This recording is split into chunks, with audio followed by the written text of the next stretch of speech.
بسم الله الرحمن الرحيم السلام عليكم ورحمة الله. الحمد لله رب العالمين والعاقبة للمتقين نبينا محمد وعلى آله وأصحابه أجمعين. বিগত প্রায় এক মাসের অধিক বাংলাদেশের যে করুণ অবস্থা, যে ভয়াবহ পরিস্থিতির উপর দিয়ে কেটে গেল, আল্লাহর অশেষ মেহেরবানিতে, আল্লাহর অশেষ দয়ায় 5 আগস্টে তার থেকে আল্লাহ পাক আমাদেরকে মুক্তি দিয়েছেন। শুকর আদায় করছি আলহামদুলিল্লাহ। এরপরে দেশে দায়িত্বহীন, গার্জিয়ানহীনভাবে এই পর্যন্ত চলে আসছে। গতকাল পর্যন্ত সরকারের অন্তর্বর্তীকালীন সরকারের প্রধান উপদেষ্টা হিসাবে দায়িত্ব নিয়েছেন ডক্টর মোহাম্মদ ইউনূস সাহেব, এবং ওখানকার উপদেষ্টা হিসাবে দায়িত্ব পেয়েছেন একজন আলেম, একজন আল্লামা আহম খালেদ হোসেন হাফেজাহুল্লাহ। এই ব্যাপারে আমাদের মন্তব্য কি?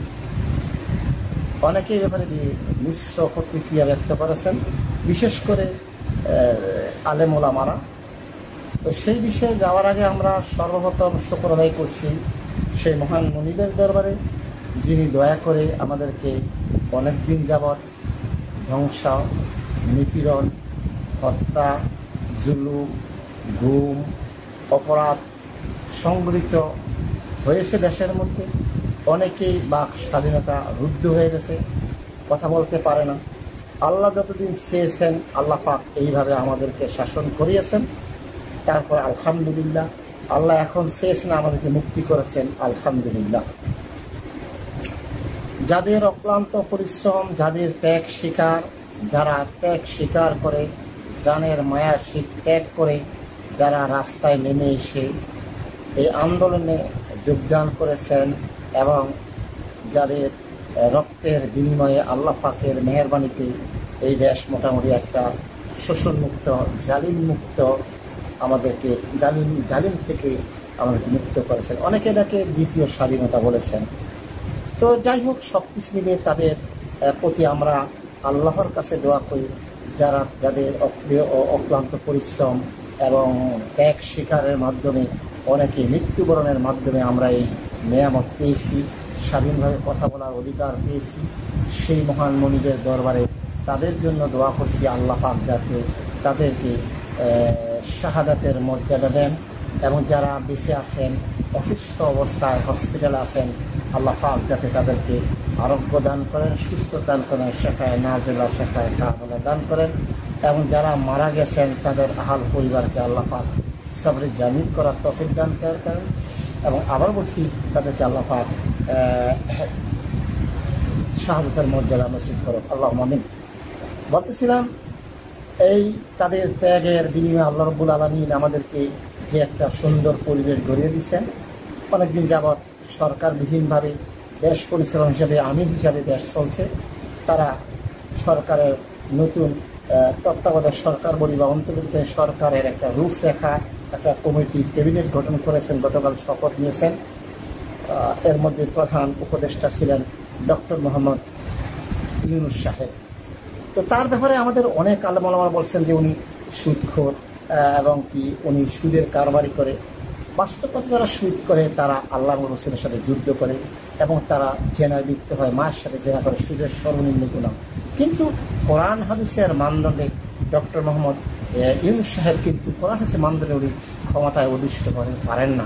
কিন্তু বাংলাদেশের বর্তমান পরিস্থিতি, বর্তমান সিচুয়েশন, বিশ্বের সাথে তাল মিলিয়ে চলতে গেলে, বিশ্বের সাথে কোঅপারেশন রাখতে গেলে, বাংলাদেশের এই নাজুক পরিস্থিতি, অর্থনৈতিক ভেঙে পড়া পরিস্থিতি, বাংলাদেশের এই অনেক দিনের শোষণ, নিপীড়ন, নির্যাতন, জুলুম, অত্যাচার, এই থেকে যদি উত্তরণ করতে হয়, উত্তরণ করবে আল্লাহ পাক। কিন্তু মানুষ হিসাবে, মানে সামাজিক হিসাবে, সমাজের সিচুয়েশন হিসাবে উনি পারদর্শী, উনি পারফেক্ট। কারণ ওনার পৃথিবীতে, আবারও বলছি, সুদ আল্লাহর সাথে যুদ্ধ, রসুলের সাথে যুদ্ধ করে যারা সুদ খায় দেয়, এত কোনো সন্দেহ নাই আমরা বিরোধ করছি। কিন্তু বর্তমান পরিস্থিতি, বর্তমান সিচুয়েশন, বর্তমান অবস্থা, বাংলাদেশের যে নাজুক অবস্থা, মানে বাংলাদেশের যে অর্থ শূন্যতা, বাংলাদেশের সকল সেক্টরে দুর্নীতি, এরপরে অরাজকতা, স্বজনপ্রীতি, এই জুলুম অত্যাচার, এই অবস্থাকে আমাদেরকে উত্তরণের জন্য বর্তমানে সম উপযোগী এবং সব কিছু নিয়ে বিশ্বের সাথে গ্রহণযোগ্য ব্যক্তিত্ব ডক্টর মোহাম্মদ ইউনূস, এটাতে কিন্তু কেউ অস্বীকার করতে হবে। যারা শিক্ষিত তারা বুঝবে।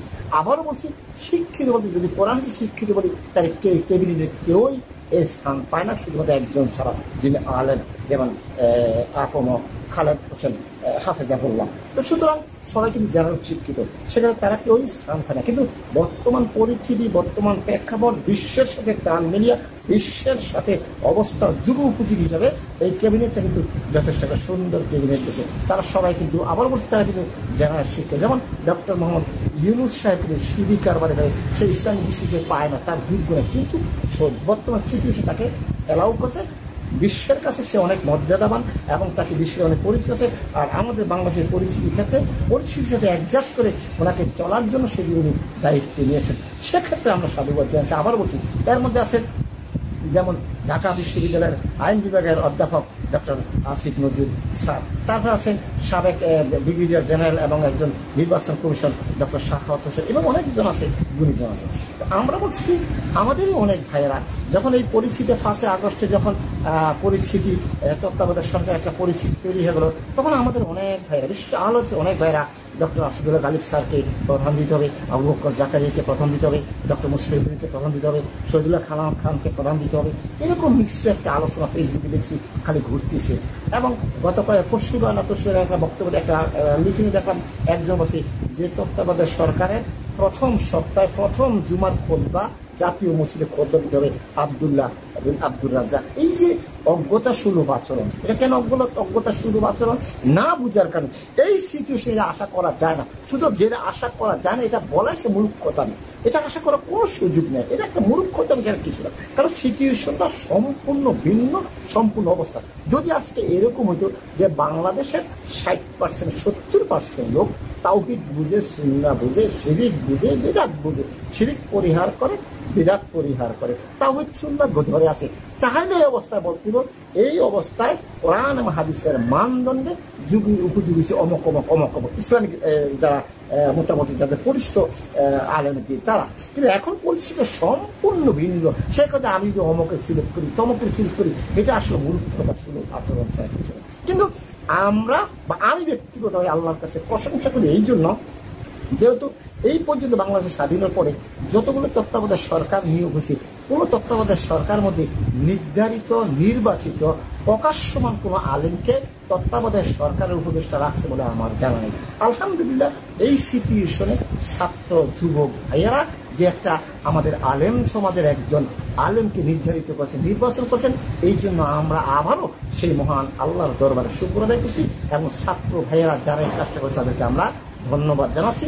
তাদেরকে আল্লাহ যাতে আরো সুমতি দান করে এবং তারা যাতে আরো কোরআন হাদিস বুঝে জেনে বুঝে শিরিক পরিহার করে, বিদআত পরিহার করে, তাওহীদ আঁকড়ে ধরে, সুন্নাত আঁকড়ে ধরে, এই দোয়া আমরা করছি, এতে কোনো সন্দেহ নেই। দেখেন এই যে একটি কথা আজকে সিচুয়েশন, দেখেন যদি আজকে ইসলাম যদি পরিপূর্ণ হইতো বা 60% 70% লোক তাওহীদ বুঝতো, সুন্নাহ বুঝতো, তাহলে কি হইতো না? দেখেন যখন তারা গতকাল শপথ গ্রহণ করলো, শপথ গ্রহণের আগে যারা এই আন্দোলনে মানে মৃত্যুবরণ করেছেন, অসুস্থ হয়েছেন, তাদের গ্রহের মাগফিরাতে রাষ্ট্রীয় ভাষায়, দেশীয় ভাষায় কোরআন হাদিসের বিপরীতে তারা 1 মিনিট নীরবতা পালন করছে। এই নীরবতা পালন ইসলামে জায়েজ নেই, কিন্তু সেখানে মানে অপারগ হিসাবে, মাজুর হিসাবে সেখানে কিন্তু বাধ্য হয়েছেন আমাদের আফম খালেদ হোসেন সাহেব দাঁড়াইতে। এবং সেখানে আসলে জামাত ইসলামের আমির আল্লামা শফিকুর রহমান সাহেব, উনিও দাঁড়াচ্ছেন, আরো অনেক আলেম দাঁড়াইতে বাধ্য হয়েছে, তার সিচুয়েশন তাকে বাধ্য করেছে। ওখানে এমন না যেমন আমরা আলহাজ ছিলাম, একটা মিলাতে গেলাম, একটা ছোটখাটো মাহফিলে গেলাম বা একটা কোনো অনুষ্ঠানে গেলাম, সেখানে যে থাকুক না বেদাত করলে আমরা বেদাত থেকে সম্পূর্ণ এবাদত করেছিল, আমরা ওখানে অ্যাকসেপ্ট করি। কিন্তু ওখানে এমন একটা রাষ্ট্রীয় পরিস্থিতি অবস্থা হয়েছে, সেখানে তাদের করতে বাধ্য তারা করছে। যদি আজকে 60% 70% লোক তাওহীদ বুঝতো, শরীয়ত বুঝতো, দ্বীন বুঝতো, তাহলে এই কাজটা তাদের জন্য সুন্নতি পদ্ধতিতে দোয়া করতো, তাহলে এই শিরিক বা একটা অন্যায় কাজ করতো। তারপর দেখেন আজকাল যারা ক্যাবিনেটের প্রধান উপদেষ্টা সহ সমস্ত উপদেষ্টা সহ আজকে কোথায় গেছে? সাভারে জাতীয় স্মৃতিসৌধে গিয়া তারা পুষ্পস্তবক অর্পণ করেছেন এবং সাভারে তারা পুষ্পস্তবক অর্পণ করেছেন, শ্রদ্ধা নিবেদন করেছেন। ওখানেও কিন্তু এই শ্রদ্ধা নিবেদন করা, নীরবতাভাবে দাঁড়িয়ে থাকা, মাজার এই কবরে ফুল দেওয়া, এগুলো কিন্তু শিরিকের অন্তর্ভুক্ত। এখন দেখছি এখানে আমাদের আল্লামা আখম খালিদ হাসান সাহেব ছিলেন, উনি নিরুপায় করছেন। এখন উনি কেন করছেন? উনি যদি এটাকে বিশ্বাস করে যে আমি ফুল দিলে বা 1 মিনিট তোদের সব হবে, তাহলে উনি শিরিকের মধ্যে করছেন, এটা শরীয়তে এলাও না। কিন্তু উনি মাজুর হয়ে করছেন, উনি অফারব হয়ে করছেন। মানে উনি যেহেতু দায়িত্ব পেয়েছেন, ওনাকে যেতে হবে সিচুয়েশন সিস্টেম অবলম্বন করতে হবে। যদি আজকে এখানে 12 জনের মধ্যে যে 8 জন ইসলাম আলেম থাকে, তারা বুঝাইতো দেখেন এগুলো উচিত না, চলুন আমরা দোয়া করি এবং তাদের জন্য একটা মসজিদ মাদ্রাসা করে দিই, তাহলে তাহলে কাম হবে। এই জন্য এই কথাগুলো কেন বললাম, সে কথা অনেকে অনেক জায়গায় সব জায়গায় সব কিছু দাবি করলে হয় না। একটা লোকের কাছে 10টা টাকা নাই, তার কাছে যে আপনি বলেন তুমি 1 লক্ষ টাকা দিতে হবে, এরা যেন দুরভিসন্ধি, মানে মিথ্যা প্রতিশ্রুতি, মিথ্যা আশ্বাস।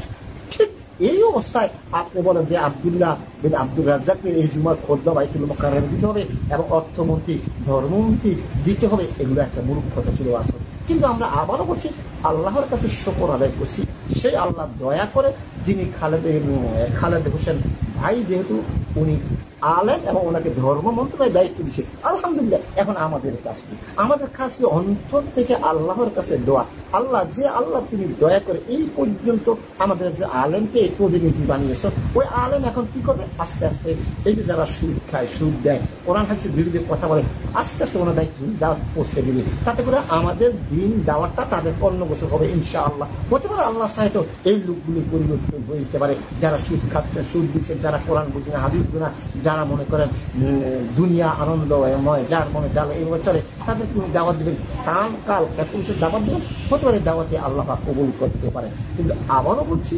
ইসলাম শরীয়ত কখনো এই যে ডক্টর ইউনূস সাহেবকে অনুমোদন গ্রহণ করে না। কিন্তু সিচুয়েশন, অবস্থা, মানে পরিস্থিতি উনি পারফেক্ট, যেহেতু উনি বিশ্বের কাছে একটা ওনার সুনাম আছে, পরিচিত আছে। সেক্ষেত্রে বাংলাদেশের যে নাজুক অবস্থা এবং অর্থনীতির দিক দিয়া, তারপরে প্রশাসন দিয়া, আইন বিভাগ দিয়া, সবচেয়ে দুর্নীতি, জুলুম, অত্যাচার, নিপীড়ন, এটাকে একটা দিলে এই ধরনের লোকেরই প্রয়োজন।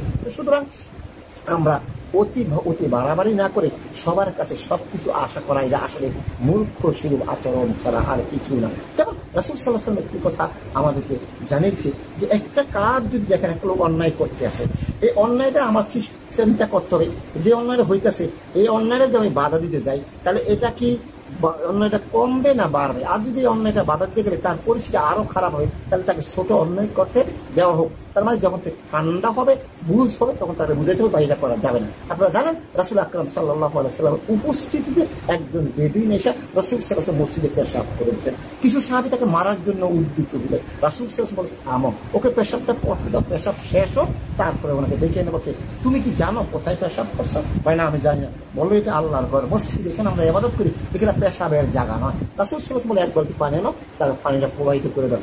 এই লোকটা দেখা গেল কোনো এক সময় ইসলামে দীক্ষিত হয়ে মুসলমান হয়ে গেছে। আজকে যদি ওখানে তাকে মারতো, তাহলে কিন্তু সেই লোকগুলো ইসলামে দীক্ষিত হতো না। তার মানে আজকে খালেদ সাহেব সব গেছেন, আল্লাহ নিয়েছেন, আল্লাহ দয়া গেছেন, এখন ওনার দায়িত্ব হিসেবে এই কাজটা করা। আর আমরা যারা আছে তত্ত্বাবধায়ক সরকারের বা অন্তর্বর্তীকালীন সরকারের যারা দায়িত্ব পেয়েছেন, তাদেরকে আমরা কি করতে হবে?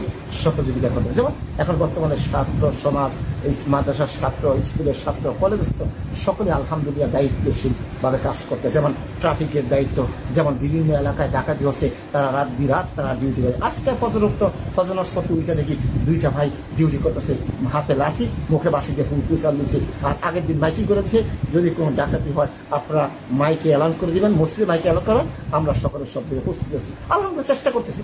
এখন আমরা এই হচ্ছে আমাদের সহযোগিতা। আর আমরা যারা দায়িত্ব আছে তাদের জন্য খাস করে দোয়া করবো, আল্লাহ তুমি দয়া করে এই লাজুক অবস্থা থেকে আমাদেরকে ফিরিয়ে এনে এখানে এনেছো। বাকি দিনগুলা যারা এই অন্তর্বর্তীকালীন রাষ্ট্রের দায়িত্ব নিছে, আল্লাহ তুমি তাদের প্রতি রহম করো, দয়া করো, তারা যাতে এই রাষ্ট্রটাকে কোরআন এবং হাদিস দিয়া আগে কোরআন হাদিস তারা বুঝে জানে মানে এবং কোরআন এবং হাদিসের অনুকূলে রাষ্ট্রটা তৈরি করে। রাষ্ট্রটা তৈরি করলে কেউই কিন্তু হতভাগা হবে না, কেউ কিন্তু মজলুম হবে না, সকলেই সকলের হক, সকলেই সকলের প্রাপ্য পাবে। আশা করি আল্লাহ ভালো জানে পরিস্থিতি সিচুয়েশন বলছে, যেহেতু তারা এখানে সবগুলো লোক উচ্চ মানের শিক্ষিত লোক, যারাই এখানে প্রধান উপদেষ্টা এবং উপদেষ্টা সবাই হাই লেভেলের শিক্ষিত। আশা করি এটাই হবে। কিভাবে আশা করি আল্লাহ ভালো জানে, আমার ভুল বুঝবে নাকি। যেহেতু আমাদের খালেদ ভাই উনি একজন আলেম, ওনাকে দিয়েছে ধর্ম মন্ত্রণালয়ের দায়িত্ব। যেমন ঢাকা বিশ্ববিদ্যালয়ের আইন বিভাগের প্রফেসর অধ্যাপক আসিফ নজরুল সাহেবকে উনি আইন বিভাগে দিয়েছেন। যেমন যেমন ব্রিগেডিয়ার সাখাওয়াত সাহেবকে দিয়েছে সম্ভবত স্বরাষ্ট্র পররাষ্ট্র, এরকম যে যেটা পাওয়া তাকে সেটাই দিয়েছে। আলহামদুলিল্লাহ, তাহলে আমরা এখন দোয়া করতে পারি। আমি আমাদের সহিহ আকীদার মানহাজের ভাইদের বলি, ভাইরা একটু বোঝার চেষ্টা করুন, এত বাড়াবাড়ি করি না, চেষ্টা করুন আস্তে আস্তে আমরা বাড়ার চেষ্টা করি, আস্তে আস্তে আগাই।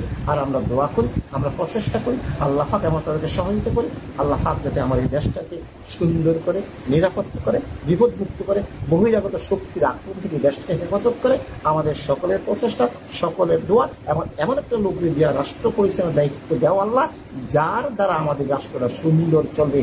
কেউ মজলুম হবে না, কেউ জুলুম করবে না, কেউ মজলুম হবে না, কেউ কাউকে জুলুম করবে না। এই দেশটা সুন্দর ভালোভাবে যাতে চলে সেই দোয়া আমরা করি এবং সেই প্রচেষ্টা করি। তো আবারও বলছি, অনেকেই এই কথাটাই বলে যে অনেকে বিশেষ করে আবারও বলছি ডক্টর মোহাম্মদ ইউনূসকে গ্রহণ করে না। আমরা শরীয়তের দিক দিয়ে, কোরআন হাদিসের দিক দিয়ে গ্রহণ করি না, কিন্তু বর্তমান সিচুয়েশনকে গ্রহণ করি। সুতরাং সকলের প্রতি বিনীত অনুরোধ থাকলো, আসুন আমরা আমাদের জন্য আমরা নিজেদের অবস্থান থেকে আমরা সর্বাত্মক চেষ্টা করি এবং তাদের জন্য আমরা খাস করে দোয়া করি এবং তারা যতটুকু বুঝি যে পরামর্শ আলেমদের পরামর্শ করে করবেন আশা করা যায়। এবং আলেমদের পরামর্শ যদি করে তো আলেমরা কোরআন হাদিসের পরামর্শ দিবে ইনশাআল্লাহ, এটা আশা করি। এবং আমরা আশা করি, দোয়া করি আল্লাহ যাতে এই দেশটার মধ্যে শান্তি বিরাজ করে, এই দেশটার প্রতি এবং ভ্রাতৃত্ব পয়দা করে, এই দেশটাকে জালিমের হাত থেকে, বহিরাগত আক্রমণের হাত থেকে আল্লাহ দেশটাকে হেফাজত করে এবং দেশটাকে সুন্দর স্বাবলম্বীভাবে চলে, সকলের অধিকার সুন্দরভাবে আদায় করে চলতে পারে। আল্লাহ পাকের কাছে সেই দোয়া করে আমাদের এই আজকের সংক্ষিপ্ত আলোচনা আমরা শেষ করছি। আবারও বলছি সবর একটা এখন, এরপরে শেষভাবে আবারও বলছি, আল্লাহ যাদের অক্লান্ত পরিশ্রম, অক্লান্ত মেহনত, অক্লান্ত ত্যাগ শিকার এবং যাদের অক্লান্ত রক্ত ঝরে অনেকে মারা গেছেন, এর বিনিময়ে তুমি আমাদেরকে দয়া করে আমাদেরকে সুন্দর পরিবেশ তৈরি করে দিছো। আল্লাহ তুমি তাদের প্রতি রহম করো। যারা বেঁচে আছে তাদেরকে আল্লাহ পূর্ণাঙ্গ দিন বুঝার তৌফিক দান করো, তাওহীদ এবং সুন্নাহ বুঝার তৌফিক দান করো, শিরক এবং বেদাত বুঝে তা পরিহার করার তৌফিক দান করো। যারা হসপিটালে অসুস্থ আছে আল্লাহ তাদেরকে পূর্ণাঙ্গ সুস্থ দান করো। যারা মারা গেছে আল্লাহ তাদেরকে শাহাদাতের মর্যাদা দাও, তাদেরকে মাফ করে দিয়ে তাদেরকে জান্নাতুল ফেরদাউস নসিব করো, আমিন।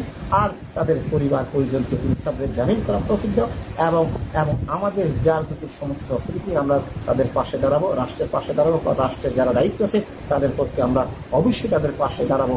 আমরা যে পারি, আমি আমার এলাকায় যদি আমার ছাত্র সমাজে যে আমি দায়িত্ব দিই, আমি আমার দায়িত্ব আদায় করলাম যতটুকু পারি। সুতরাং আমরা একজনের দিকে বা উপদেষ্টার দিকে তাকিয়ে থাকবো না। আমরা আমাদের অবস্থান থেকে যদি কোথাও দিকে ডাকাতি হচ্ছে, কোথায় বিশৃঙ্খলা আছে, কোথায় জুলুম হচ্ছে, কোথায় লুটতরাজ আছে, সাথে সাথে আমরা এককভাবে একসাথে প্রতিবাদ করব এবং প্রতিহত করব। প্রয়োজনে সংশ্লিষ্ট সেনাবাহিনীর ক্যাম্প আছে তাদেরকে আমরা জিনিসটা অবহিত করব এবং তাদেরকে রাষ্ট্রের আইনের কাছে সুপর্দ করে দিব। আল্লাহ পাক আমাদেরকে বুঝার তৌফিক দান করুন, আমিন। সুবহানাকাল্লাহুম্মা ওয়া বিহামদিকা আশহাদু আল্লা ইলাহা ইল্লা আনতা আস্তাগফিরুকা ওয়া আতুবু ইলাইক। আসসালামু আলাইকুম ওয়া রাহমাতুল্লাহি ওয়া বারাকাতুহু।